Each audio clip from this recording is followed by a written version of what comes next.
Alors d'abord, il faut dire que structurellement, les gens ils cherchent d'abord à se retrouver en famille, ils partent en France, à la mer et essentiellement dans l'hébergement non marchand. Donc il n'y a pas d'évolution dans les quêtes. Par contre, dans la manière de partir, ça change.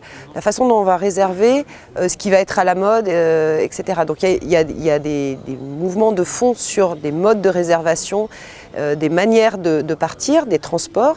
Mais par contre, ce qu'on cherche à faire, c'est d'abord partir en famille, entre amis et souvent dans des hébergements non marchands.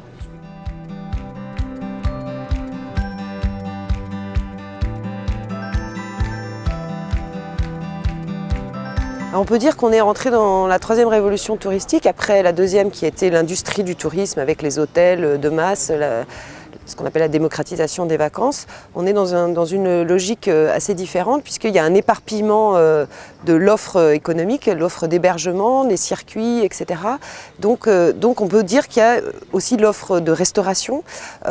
Certains voient la fin en fait par exemple de l'hôtellerie et de la restauration traditionnelle et l'idée qu'on rentre dans ce qu'on appelle une démocratie touristique, c'est-à-dire où on va faire plus confiance aux pairs, c'est-à-dire aux gens qui vont noter un hôtel ou un restaurant ou une activité parce qu'ils sont comme nous, parce qu'on considère qu'ils font partie de notre même communauté de voyageurs, plutôt qu'aux experts. Donc en ça, l'économie collaborative a un impact très important sur l'économie du tourisme, parce que ces plateformes, les gens vont faire plus confiance à des plateformes, même si elles sont basées à l'autre bout du monde, qu'aux experts traditionnels, les guides, les professionnels, etc.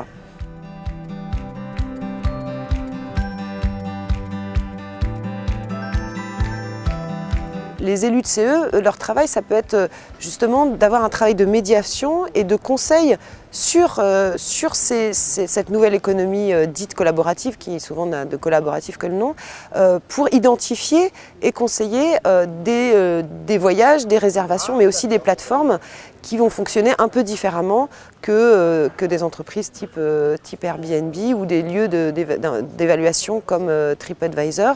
Il y a tout un champ qui se met en place de coopération, d'offres de tourisme solidaire, de politique sociale du tourisme. Et donc là, je pense que les comités d'entreprise ont un rôle à jouer à la fois pour permettre à ceux qui n'ont pas l'habitude de partir, de les accompagner dans ce nouvel environnement qui n'est plus l'environnement rassurant des centres de vacances, mais aussi pour les conseiller dans leur réservation individuelle.